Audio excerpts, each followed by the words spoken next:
I was born into a family where the air itself seemed heavy with expectations. My earliest memories are not of toys, laughter, or play, but of stories my father told me, stories of honor, sacrifice, and loyalty to the land that had given us everything. He often sat in the old wooden chair by the window, his face hardened by years of discipline, his eyes carrying both pride and sternness. He would tell me tales of his father, my grandfather, a man I had never met, but whose legacy loomed larger than life in our household. Our family came from a small coastal town where the ocean was not just water, it was survival, history, and identity. Generations of men in our family had either worked the docks, served in the Navy, or given their sweat and blood in defense of the nation. My grandfather had been among the proud few who sailed into dangerous waters during wartime, returning with scars that never truly healed. He passed down to my father not just his name, but his unwavering sense of duty and honor. And my father, in turn, sought to pass it on to me. My mother was the softer one in the household, the quiet balance to my father's iron will. She spoke gently, moved gracefully, and carried her strength in silence. I often saw her sewing by the lamp, listening patiently. As my father recounted stories of discipline and sacrifice to me, she never contradicted him, though sometimes her eyes flickered with sadness, as though she wished I could just be a child, free from the weight of such heavy words. But she, too, was shaped by the same soil, the same traditions. She believed in duty, though she embodied it differently, from the heart rather than the fist. Growing up, our house felt less like a home and more like a fortress of values. The walls were decorated not with art, but with framed medals, faded photographs of men in uniform, and a shelf filled with worn-out books on history, strategy, and war. My father treated those objects as sacred relics, and he expected me to revere them as well. He would point at those medals and say, "These are not decorations. They are reminders of what it means to serve, to sacrifice, to remain loyal." I was too young to fully grasp the gravity of his words, but even as a child, I understood that my path was not entirely my own. It was laid before me, paved by the footsteps of men I had never met, men whose blood flowed in my veins. My father was a tall, commanding figure, the kind of man who entered a room and immediately demanded respect without uttering a single word. He had served in the Navy himself, though not as gloriously as his father. His career was respectable but unremarkable, something that weighed on him heavily. He often spoke of missed chances and roads not taken, and though he never admitted it outright, I always felt he looked to me as the one who would redeem his unfulfilled ambitions. For him, I wasn't just his son. I was a vessel of legacy, childhood under discipline. My earliest years were filled with rules. I had a bedtime earlier than most of my friends, chores assigned with military precision, and a daily schedule. That left little room for spontaneity. While other boys played outside until the sun dipped, I was expected to recite lessons, practice discipline, and most importantly, listen to my father's lectures. When I was 7, I still remember a particular day. My friends had invited me to join them at the beach to fly kites. I was ecstatic, clutching the small, red kite I had saved up for by running errands. Just as I was about to step out, my father stopped me. "Where are you going?" he asked, his voice firm. "To fly kites with the others," I said, my heart pounding with excitement. He stared at me, his eyes narrowing. "The wind does not build character. Study first, work before play. Remember, men of our family are not ordinary." The kite never left its paper wrapping that day. I sat by the window, watching other children laugh under the sky as mine gathered dust on the shelf.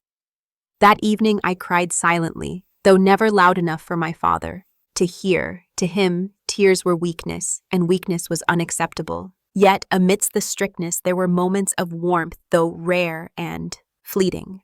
Sometimes, late at night, I would hear my father humming an old sea shanty, his voice softer than I had ever heard, and once, on my 8th birthday, he placed his heavy hand on my shoulder and said, "One day, you'll understand why I do this. One day, you'll thank me." Those words stayed with me, though they felt like a promise I wasn't sure I wanted. Fulfilled, education, and the weight of legacy.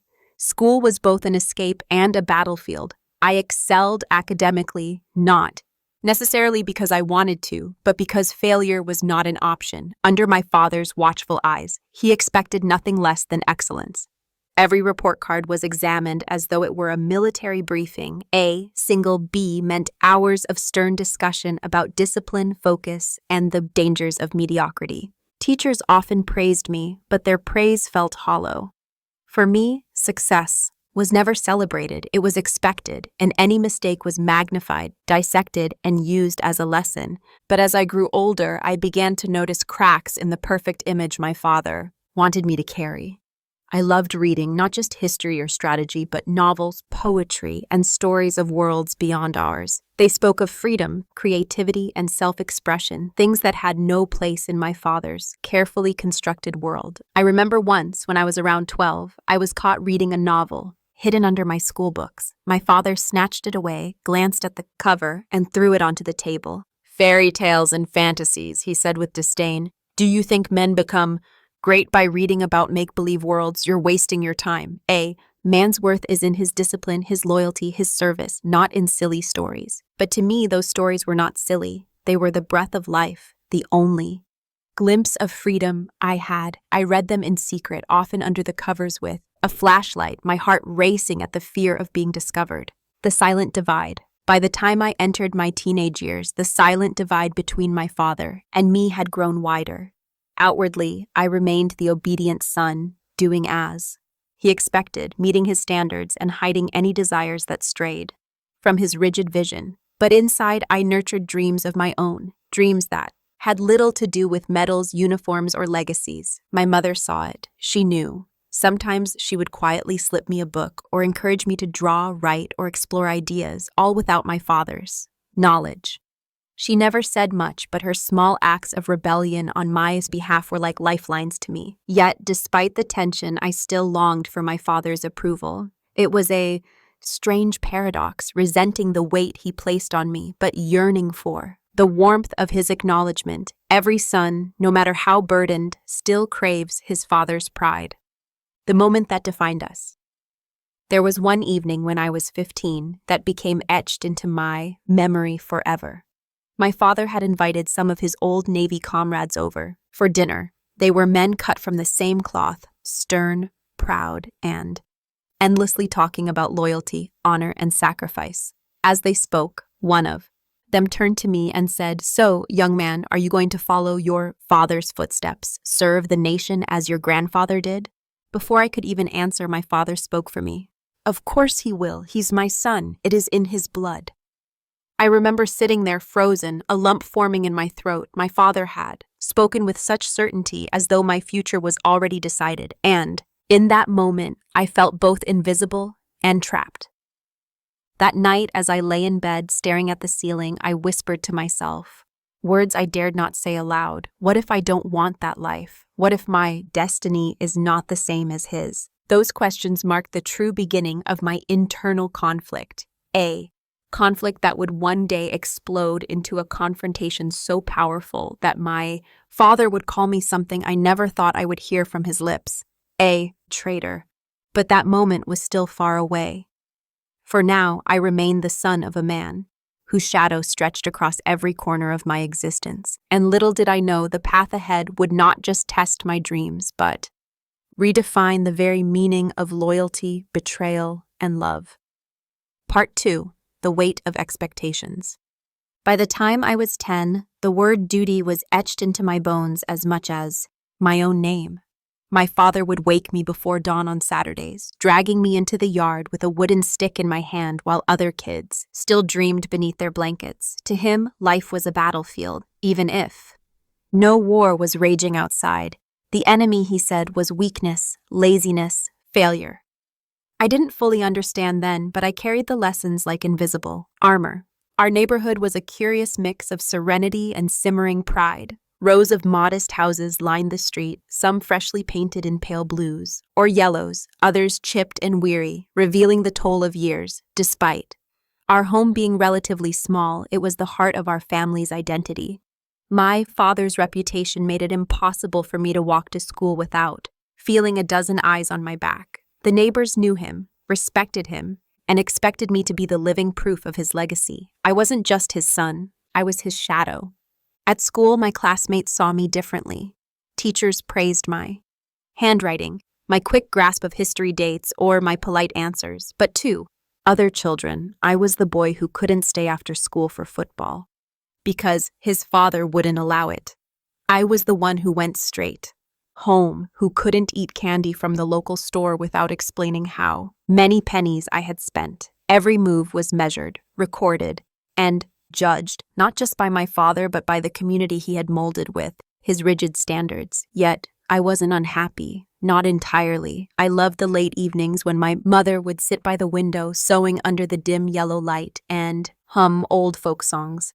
Sometimes she'd catch my eye and smile in a way that felt like a secret handshake, a quiet acknowledgement that she knew I was bearing more than most children. My sister, Layla, 4 years older than me, often slipped into my room to tell me stories she made up, tales of magical lands where fathers didn't expect perfection and where boys could be adventurers, not soldiers in training. Those moments planted seeds of rebellion deep inside me, though I wouldn't recognize them until much later. Education, too, became both my escape and my cage. Books opened, worlds far beyond our narrow street.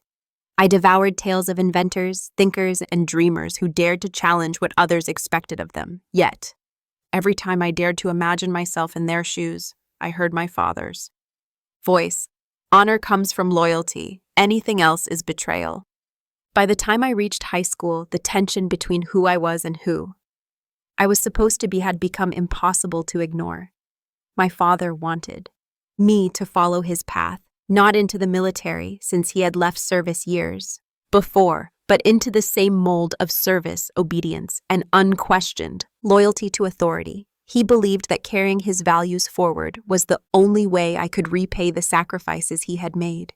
But my heart was beginning to whisper something different. I wanted to write, to tell stories, to explore the truths hidden in people's lives. To him, this was weakness, a betrayal of everything he had built. I kept that part of me hidden like a forbidden treasure, writing poems in the margins of my notebooks and tucking them away under loose floorboards.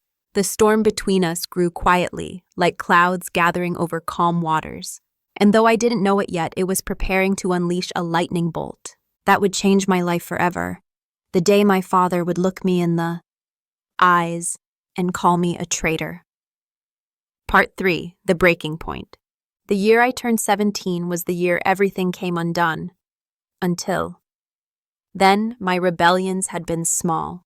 The hidden poems, the longing, glances at books unrelated to the approved subjects, the occasional lie about staying late for a school project when in truth I was at the library, losing myself in worlds my father would never understand. But small rebellions have a way of snowballing, and eventually they become too heavy to hide. It started with an essay competition at school. The theme was the true meaning of service. For most students, it was a chance to win a small scholarship, but for me, it was an irresistible temptation. I wrote not about military duty, not about blind loyalty to flag or family, but about the quiet acts of courage people performed every day.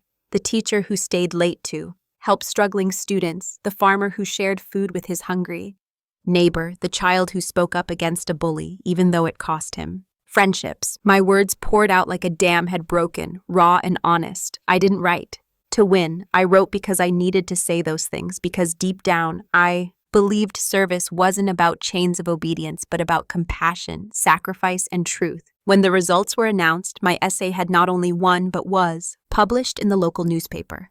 My name, my father's name, appeared beneath words that contradicted everything he believed. I remember the night he found out. He sat at the dinner table, the paper spread before him, his jaw clenched so tightly I thought his teeth might shatter. My mother's hands trembled as she served rice, and my sister kept her eyes fixed on her plate. Finally, he looked at me. His voice was calm, too calm, the kind of calm that comes before a storm. "Do you know what you've done?" "Yes," I said, my own voice shaking. "I told the truth." His hand slammed against the table, rattling the plates. "Truth? You call this truth? This," he stabbed a finger at the newspaper, "is betrayal. You undermine everything I have taught you, everything I have stood for, and you dare to sign your name beneath it? You shame this family." The word betrayal stung, but it was nothing compared to what came next. His eyes, those same eyes that had once guided me across busy streets and taught me how to tie my shoes, were now burning with something I had never seen directed at me before: disgust. "You are a traitor." The words fell like stones, each syllable heavier than the last. "My mother." Gasped softly, her hand covering her mouth. Layla whispered, "Baba, no." But he ignored her. I wanted to defend myself, to argue that love for humanity wasn't betrayal, that questioning didn't mean treason, but my throat closed up. My heart felt like it had been cleaved in two. A traitor, that was what he saw when he looked at me now, not a son, not his flesh and blood, a traitor. From that day forward, a wall rose between us, thick and unyielding. He barely spoke to me except in commands or criticisms. He refused to acknowledge my small victories in school, even at family gatherings. He introduced Layla proudly, while with me there was only silence. Yet the word burned in my chest, and instead of extinguishing my fire, it fanned it. If he saw me as a traitor for speaking truth, then perhaps I had no choice but to embrace that path fully. Little did I know that my words had traveled farther than the town newspaper. That same essay, carried by chance into the hands of someone far beyond my small world, would set the stage for the moment that would leave my father frozen, silenced, and forever changed the day an admiral would speak 3 words that shattered everything. Part 4. The Admiral's Arrival. The world has a strange way of weaving threads we don't even know exist. At 17, all I knew was that my father's voice no longer carried warmth when it addressed me. I had been marked with that word, traitor, and it hung in the air of our house like smoke, seeping into every meal, every conversation, every silence. But then, out of nowhere, the essay that had condemned me in my father's eyes began to ripple outward. The local newspaper had been picked up by a regional syndicate. A few weeks later, it appeared in a national journal, devoted to youth and service, and from there it found its way into hands I could never have imagined. Hands that wore medals, hands that had steered warships across oceans. One late autumn morning, my principal called me into his office. His expression was unreadable, a mix of pride and nervousness. "There's someone here who wants to meet you," he said. When I stepped into the room, I froze. An older man stood by the window, his posture straight as a mast. His uniform bore the weight of decades. Rows of ribbons, golden insignias, and a crisp cap tucked beneath his arm. His very presence seemed to command silence. "Cadet," he said, though I was no cadet. His voice was deep, steady, a current you could drown in. "You must be Armin." "Yes, sir," I stammered, my palms slick with sweat. He smiled faintly. "Admiral Rahman." The name was legendary. Even my father, who never spoke of men outside his own regiment, had mentioned Rahman once with respect, the kind of respect soldiers reserve only for those who have stood at the edge of death and not flinched. "I read your essay," he said, pulling a folded copy from his pocket. The sight of it in his hands was surreal. "You have a sharp mind. You speak of service in a way that is unusual." "Unusual," I echoed. My heart raced. Was this another reprimand? Another man of authority ready to brand me disloyal? But then he leaned closer, lowering his voice. "Unusual is good. Do you know how rare it is for someone so young to understand that service is not blind obedience, but sacrifice for the greater good, even if it means standing against those closest to you?" His words struck me like lightning. He wasn't condemning me, he was affirming me. For the first time, an authority figure wasn't asking me to be silent to fall in line. He was telling me that my voice mattered. Before I could respond, there was a knock at the door, and when it opened, my heart nearly stopped. It was my father. He entered the room in his crisp officer's uniform, his eyes darting first to the Admiral, then to me. Surprise flickered across his face. Surprise and something harder, more dangerous. Dread. "Admiral Rahman," he said, snapping to attention, his voice firm. "An honor." Rahman's gaze flicked between us. He didn't salute, didn't smile. He simply said, "Your son and I were just speaking." My father's jaw tightened. "My son," he muttered, as if the word itself were bitter. Then, louder, With respect, Admiral, the boy has misguided ideas. He does not understand duty. Silence hung heavy in the air. I looked down, wishing I could vanish, but Admiral Rahman stepped forward, his eyes narrowing ever so slightly as he studied my father. His voice cut through the tension like steel. Your son, he said slowly, understands more about duty than many men in uniform. My father's face darkened. He opened his mouth to argue, but the Admiral raised a hand, a small gesture, yet commanding as a gunshot. And then came the words, 3 words that fell like an anchor into the silence. 3 words that made my father freeze as if turned to stone. He is right. The room seemed to tilt. My father's lips parted, but no sound came. He stood rigid, his fists clenched at his sides, but he couldn't move, couldn't speak. The most decorated admiral in the Navy had just told him, publicly, undeniably, that his son, the boy he had called a traitor, was right. And in that moment, everything shifted. Part 5. The Silent Battles at Home. That evening, the house felt colder than usual, though the lamps burned bright. My mother placed dishes on the table as though arranging fragile glass, her movements quiet, careful. She didn't ask what had happened at the academy. Perhaps she already knew. My father sat at the head of the table, shoulders square, as he always did. But he did not speak. He did not even look at me. He ate in silence, his fork, scraping the plate with a precision that felt almost violent. I kept my eyes on my food, but my chest was tight. Every movement I made seemed loud, intrusive. Even breathing felt like a rebellion. Finally, my mother tried to bridge the chasm. How was your day? She asked softly, glancing at me. Before I could answer, my father's fork clinked against the plate, cutting me off. We will not discuss it, he said flatly. The room froze. I swallowed back the words that wanted to spill out. About the admirals. Defense, about the essay, about how for once I had felt seen. But I knew better. Words were weapons here, and in my father's presence I had learned to disarm myself before I even opened my mouth. But silence, I realized, was no longer obedience. Now silence was defiance. And the weeks that followed, life became a series of quiet wars. At breakfast, he read the paper in silence. The rustle of pages his only conversation. At dinner, he listened to the tick of the clock instead of my voice. My mother, caught between us, filled the gaps with small talk about weather and groceries, but even her words felt like bandages over a wound that would not heal. Yet I noticed things, small things. When I passed him in the hall, his eyes lingered a fraction longer than before, though he quickly looked away. When I spoke to my mother about school, I caught the faintest twitch of his ear, the smallest shift in posture, as though listening against his will. And sometimes, late at night, when I passed his study door, I heard him,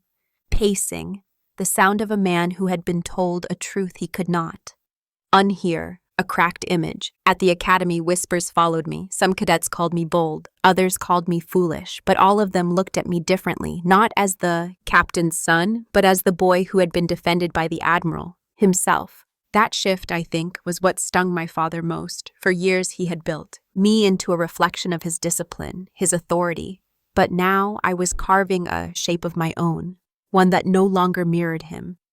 One evening he finally broke the silence. You think you are brave, he said, standing by the window with his back to me. But bravery without obedience is chaos, and chaos destroys nations. I looked at him, really looked at him. His uniform was pressed, his boots shined, his medals gleaming even in the dim light. He looked unshakable, but his voice trembled, just barely. Maybe, I said quietly, my words steady, but blind obedience destroys people too. The silence that followed was not like before. It was heavier, sharper, a silence that admitted the battle lines had been drawn. Part 6. Years of quiet wars. The years did not mend what was broken. They only stretched the silence into new shapes. At the academy, I grew taller, sharper, my voice deeper, my ideas bolder. But at home, I remained a ghost at my father's table. He no longer barked commands at me, but his silence was command enough. Every meal was a drill in restraint. Every holiday was a test of endurance. My mother continued her role as mediator, smiling too brightly, asking me, About studies, asking him about duties, weaving threads between us that never held. She grew thinner under the strain, as though carrying both our stubbornness wore down her very bones.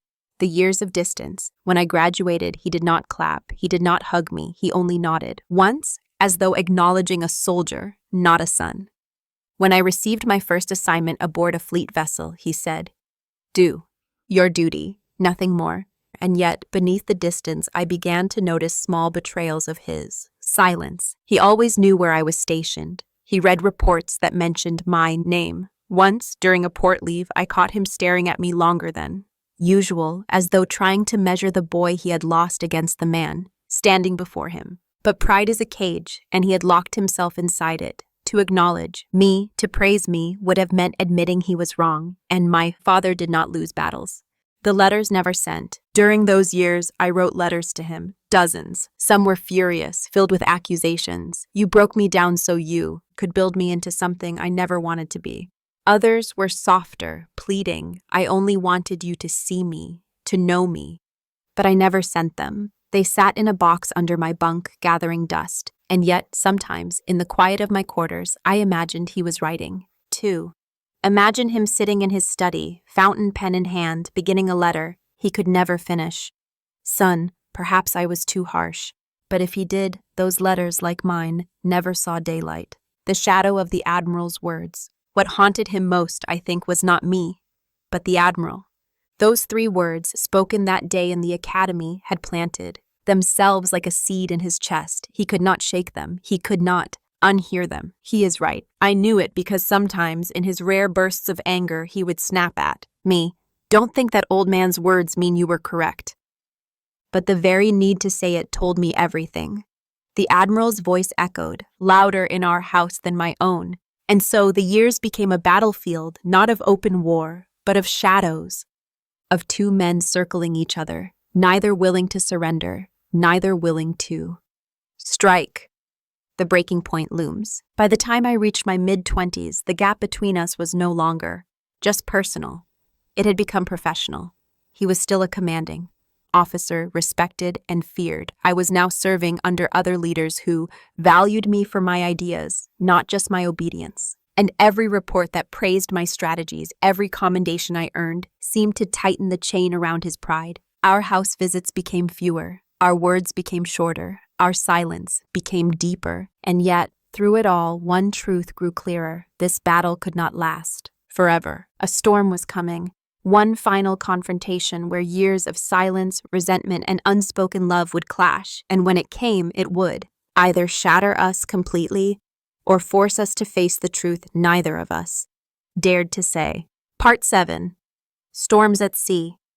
The confrontation did not come at home, nor in a quiet study, but on the open water. By then, I had been promoted, not high, not yet, but enough to command respect. My reputation for sharp strategy had earned me a temporary posting on a joint exercise between fleets. To my dismay, the operation placed me directly under my father's command. For days, we kept to our roles, him the admiral of the operation, me a rising officer. Our conversations were stiff, limited to orders and acknowledgments, as though we were strangers bound by protocol. But the sea, indifferent to pride, had its own plans. The storm breaks. It began with a storm rolling in from the east, not a mere squall, but a raging wall of wind and water. Visibility dropped, communications crackled. Our ships strained against waves like beasts fighting their reins. In moments like these, decisions mean lives, and for the first time in years, my father and I stood on the same bridge facing the storm together. Hold formation, he commanded, voice iron. But I saw the flaw instantly. The lead ship would be dragged into the shallows by the storm's push, and the entire line would follow. Break formation west, sir, I said, steady. Use the current, not against it. His jaw tightened. He did not even look at me. Hold formation. The crew hesitated. Eyes darted between us. The admiral and his son, locked in a silent duel. I stepped forward, heart pounding. If we hold, sir, we'll lose 3 ships. Before dawn. The bridge went silent. My father turned, finally meeting my eyes. And for the first time in years, it was not the look of a commander at his officer, but of a father staring down a son who had become his equal. The clash. "Do you question me here? In front of my men?" His voice was low, dangerous. "I don't question you," I said, though my chest burned. "I question the storm, and the storm doesn't care about your pride or mine." The words hit harder than I intended. A muscle twitched in his jaw. For a heartbeat, I thought he might strike me. But the deck lurched, a wave crashing so hard the ship groaned. Shouts rose, alarms blared, time was running out. I turned to the navigation officer. "Adjust course west, 30 degrees. The crew froze, torn between obedience to the admiral and belief in me. And then came the moment that broke the silence of years. My father slammed his hand against the console and roared, "Do as he says!" The aftermath. The ships shifted, straining against the storm, veering west into the current. For hours we fought the waves, every man and woman aboard soaked, exhausted, praying to steel and sea alike. But when dawn broke, the fleet was intact, not one ship lost. The crew cheered, slapping backs, relief spilling like sunlight. But between my father and me, there was no cheer, only silence heavier than ever. Because though the fleet survived, something had cracked open between us. He had yielded, not as a commander, but as a man. And I could see it in his eyes. He hated me for it, and he hated himself even more. The silent acknowledgement. That night, as the crew celebrated survival, I found him standing alone on deck, staring into the endless horizon. His cap was off, his hair whipped by the wind. He looked older than I had ever seen him. "You were right," he said at last, voice almost lost to the waves. The 3 words I had dreamed of hearing my entire life. But they did not feel like victory. They felt like surrender. And then he turned, eyes glassy, and whispered, "But I will never forgive you for it." The words cut deeper than any storm. Because in that moment I realized our battle was not about strategies or storms or even honor. It was about the wound between us that no victory could heal. Part 8. The cracks in the iron. The storm had passed, but something inside my father never did. On the surface, he remained the same man, the legendary admiral, sharp, in his uniform, voice carrying like thunder, every order obeyed without hesitation. The fleet still saluted him, the officers still admired him, and the Navy still whispered his name with reverence. But behind the steel mask, I could see it. The crack.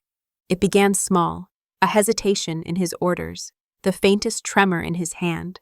When he signed a directive, he covered it well, but I noticed. Of course I noticed. I had spent my entire life studying him, fighting him, waiting for his approval.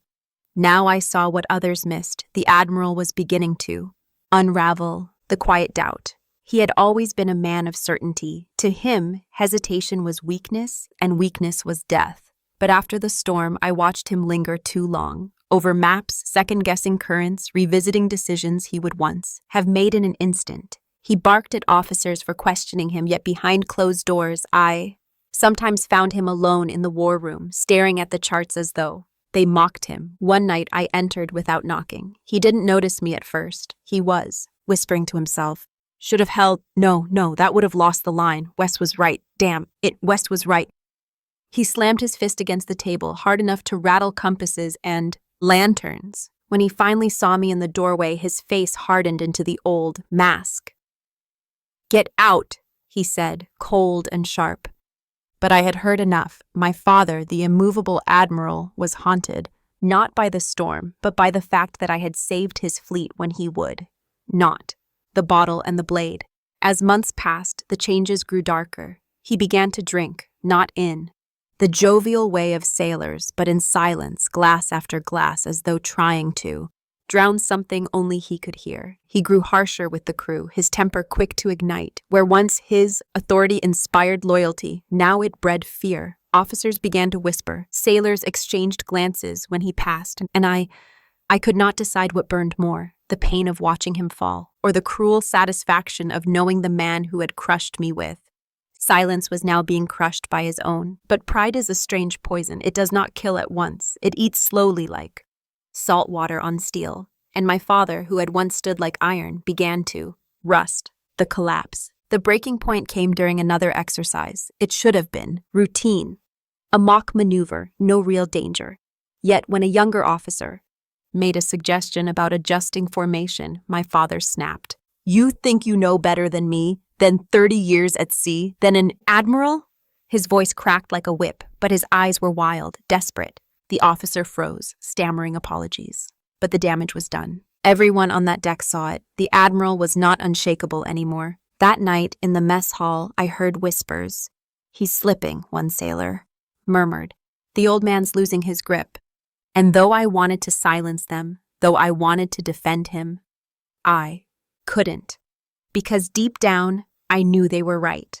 The man beneath the uniform. It was weeks later when I finally found him again, alone on deck, staring at the horizon, his drink untouched at his side. He looked smaller somehow, as if the weight of the ocean he had once commanded now pressed upon his shoulders. You should have been the admiral, not me, he said without turning. His voice was low, hoarse, stripped of all thunder. The words cut me, not with triumph, but with sorrow, because I realized then that the man who had raised me, who had forged me in silence and steel, no longer believed in his own strength. I was right once, he whispered, almost to himself. But now I only see your face when I doubt. He turned at last, and for the first time in my life I did not see the admiral. I saw only a father, broken by the one truth he could never accept, that his son had surpassed him. And in his eyes was something I had longed for my entire life, yet dreaded. When it finally came, not respect, not pride, but fear. Part 9. The Father's Ultimate Downfall. Years rolled on, and the man who once stood tall as the pillar of strength in the neighborhood, who was feared and respected in equal measure, slowly began to shrink into himself. Pride was the armor he wore for decades, but pride, when left unchecked, becomes poison.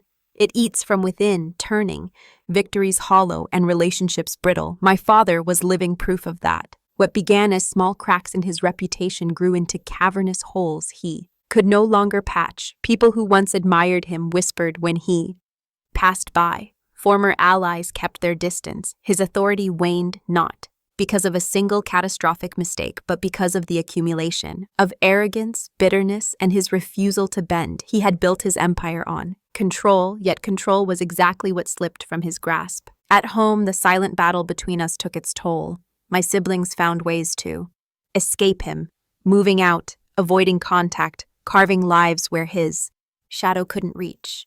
My mother, though loyal, carried weariness in her eyes, as though decades of defending his pride had carved away her spirit. And me?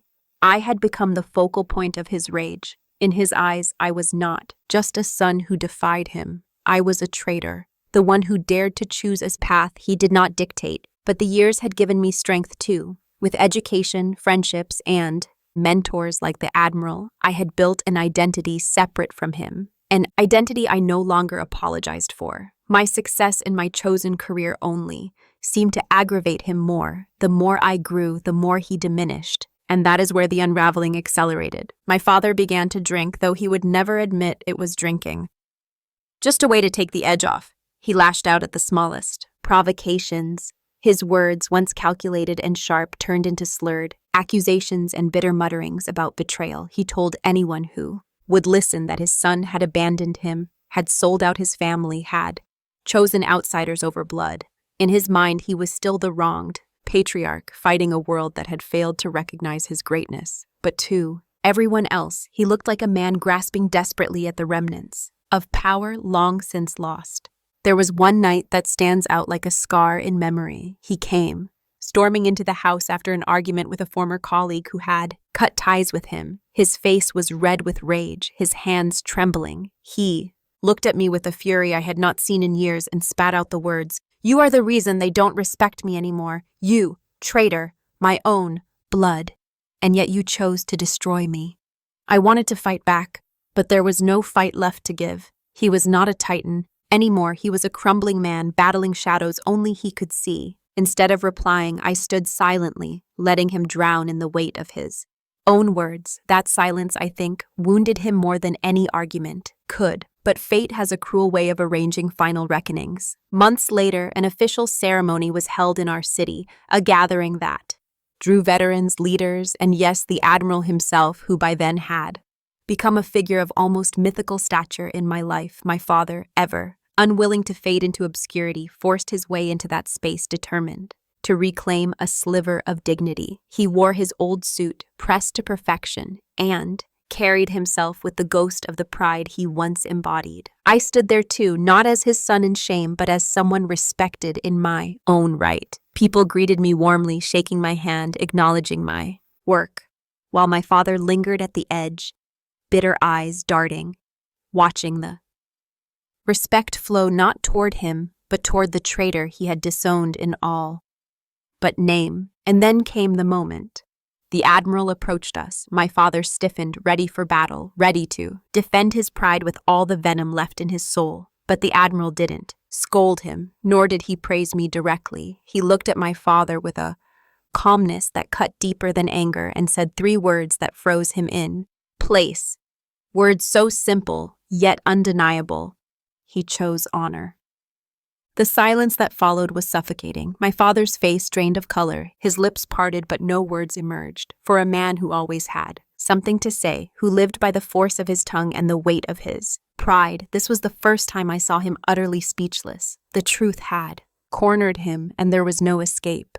From that day, he was never the same. The fire dimmed in his eyes, the rage turned inward, and the proud man who had once called me traitor was left to wrestle with the realization that he had been wrong, not just about me, but about the very principles he had built his life upon. His downfall wasn't a dramatic collapse, but a slow, inevitable erosion. His health faded, his friendships vanished, and though he never said it aloud, I believe the admiral's words haunted him until his final days. When he passed, I felt no triumph, no joy in victory, only a quiet sadness. For a man who could never let go of his pride, a man who called me a traitor only to die with the truth pressing against his soul. Part 10, Epilogue. The weight of silence, the strength of truth. The years rolled forward like an unstoppable tide, washing away the pain, the rage, and the ashes of the battles fought. Yet even in the quiet aftermath, the echoes of my father's words, traitor, still floated in the corridors of memory. Words I came to understand often outlive the people who speak them. They carve themselves into our identity like chisel marks on stone, sometimes haunting us, sometimes reminding us of the trials that shaped us. When my father finally succumbed to the weight of his pride, collapsing beneath the very walls he had built around himself, I stood in silence at his grave. The earth was damp that morning, the kind of damp that seeps into your shoes and makes every step heavy. There were few mourners only, those who could remember the younger man he had once been, the dreamer, the protector, the proud patriarch who had wanted nothing more than to pass on a legacy. But legacies are fragile things. They fracture under the strain of control and shatter under the iron fist of ego. I did not cry at his funeral. The tears had long since dried. Instead, I stood with a strange mixture of grief and relief. Grief because despite everything, he had been my father, the man who once carried me on his shoulders, who held my tiny hands when I took my first steps, who taught me to ride a bicycle in the dusty street of our old neighborhood. Relief because the war was finally over. The silent battlefield between us had taken too much. Already, years of love, countless moments of peace, and the simple, sacred bond between father and child. Yet even in his downfall, even in the face of disgrace, I chose to remember one thing above all, the moment when the admiral had stood in our home, his presence commanding silence, and uttered those 3 words that froze. My father. He was right. It was not just a vindication of me, but a truth that transcended the bitterness between us, a truth my father could not fight, no matter how much he wanted to. Looking back now, I realize that my story is not just about betrayal or vindication. It is about the cost of pride, the danger of silence, and the quiet strength it takes to stand firm when even those you love most turn against you. My father called me a traitor because he could not separate loyalty to him from loyalty to the truth. But in the end, truth always finds a voice, and silence, no matter how heavy, can never smother it completely. To those watching, I leave this. Do not let pride become the language you speak to those you love. Do not mistake control for protection or obedience for respect. Families are not armies, and children are not soldiers. They deserve to be heard, not silenced, supported, not shackled. And to those who have been on the receiving end of words like traitor, failure, or disgrace, know this: your worth is not determined by someone else's inability to see it. Sometimes it takes an outsider, a stranger, or even an adversary to affirm what you already knew all along. The Admiral's words were my vindication, yes, but the real triumph was surviving the storm, standing tall in the ruins, and refusing to let my father's bitterness define me. His downfall was not my victory. My victory was in choosing peace over vengeance, truth over silence, and forgiveness over endless war. And so, as the chapter of my father closes, I leave you with one final thought. Love, in its truest form, is not about bending others to your will. It is about seeing them fully, hearing them deeply, and accepting them wholly. My father could not do that for me, but I can do it for those who come after me, and perhaps in that way his story and mine finds its redemption.